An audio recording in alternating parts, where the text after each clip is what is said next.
When you're the leader of a high-performing team, you know that you need your team to be performing at their optimal level to get the most out of them. But when you introduce them to stressful situations, that level of performance definitely diminishes. In today's video, I'm going to share 3 tips on how to manage your team's stress levels so that they're able to perform at their best and you're able to remove all obstacles to a high-performing culture and team. If you're new here, my name is Sadaf Sheikh, and every week I talk about how to build and nurture a high-performing team. If you are new here, make sure you hit that subscribe button and hit the bell icon to be notified every time I post a new video, which just happens to be every Tuesday. As leaders, we have an obligation to take care of our teams, and part of taking care of our teams is to ensure that we remove obstacles from their path so that they can actually perform to their fullest. So my number 1 tip for leaders to help your team combat stress is to actually keep track of all the projects that are on the go in that moment in time.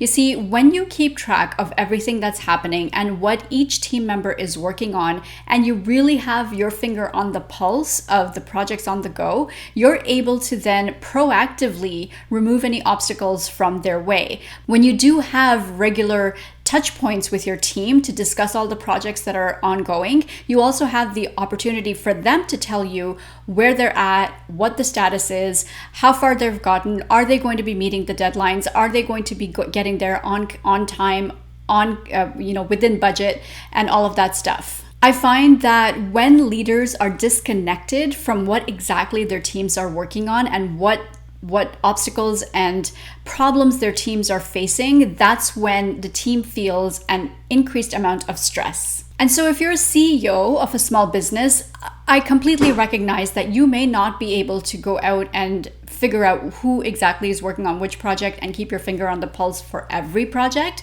However, I would encourage you to not only rely on your direct team members or your direct reports to tell you about what is happening in the organization. I always encourage my CEO clients to, at least on a consistent, regular basis, once every month, once every 2 months, once a quarter, whatever makes sense for you and your size organization, to go out and reach out to the individuals in your organization that are not part of your direct reports, that are not part of your direct team.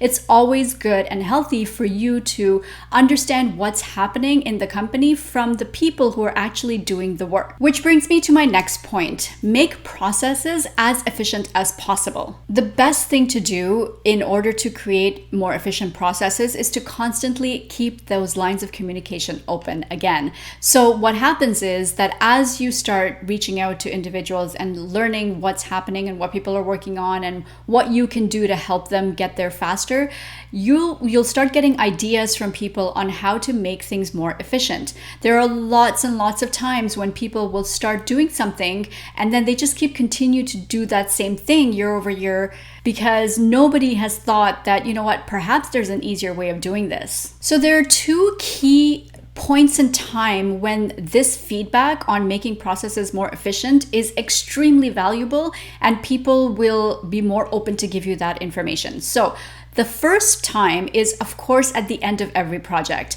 If you're not already doing after action reviews after every project, then you're missing out on a very core piece of improving your processes, but also figuring out what went wrong and how you could correct it in the future, plus also what went right so that you can keep doing it. The second most important time when people are open and willing to give feedback is when they're fairly new, so in their onboarding process.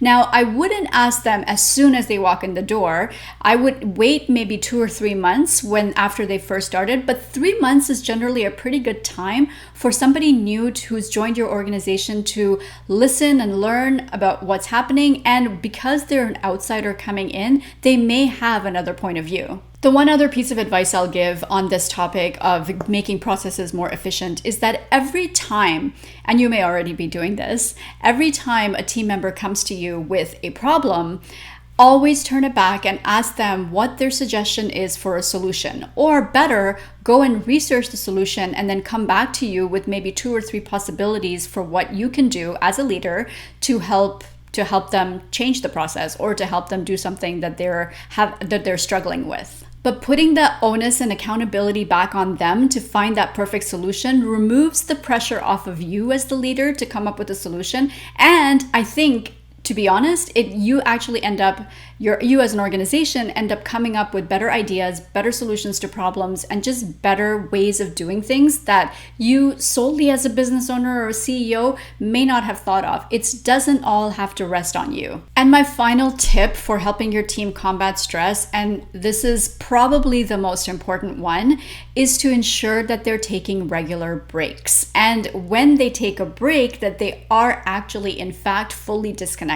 Now, believe me, you don't have to tell me this twice. As a small business, I totally recognize that every single person on your team is critical, and perhaps they do work on more than 2 or even 3 jobs, 3 different things at any given point in time. So when one person is out of the office, that person's job is potentially divided up into 3 different people. However, it's extremely important for people to take regular breaks away from the office, away from the workplace, away from email, away from their phones, and just disconnect entirely. There have been countless studies done on the benefits of being able to take breaks so that you can actually rejuvenate your creativity.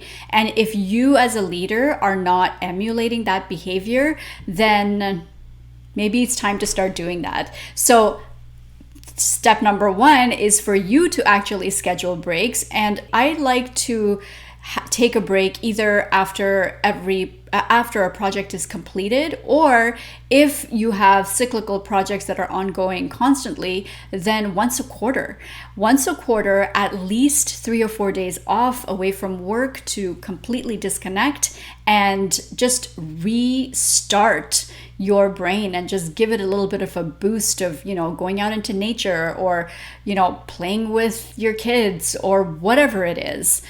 Just away from the work. So here's a red flag to watch out for. If one of your team members, and that could be your direct reports or the people that report into them, say that I'm too busy to take a vacation, then that's a red flag that you need to go back to tip number 1 and be aware of what everyone is working on.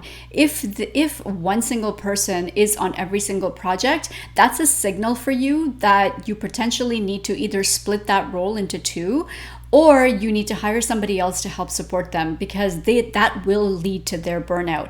And them burning out, especially if they're on every single project on your team, is a risk for you and for your business. So in order to mitigate that risk, you either have to hire somebody else, split their job into 2, and encourage them to take their time off. If this is making sense, then please put a comment below and let me know that yes, this makes sense. And if you found these tips useful, also comment below and let me know which one you are going to start implementing in the next 30 days. If you found yourself nodding throughout this entire video and you are ready to help your team combat stress because you found that some of these things did resonate with you, then the link to book a call with me is below. Let's hop on a phone. Let's talk about how we can help your team and what things you need to put into place to actually get you to that point where your team is performing at their maximum level. And of course, if you like this video, hit the like button below and make sure you subscribe, because I come back every Tuesday to talk about how to build and nurture your high-performing team, especially for small business CEOs. If you have been dealing with stress yourself, there are a couple of videos that I've done over the course of this month. May is Lupus Awareness Month, and so the last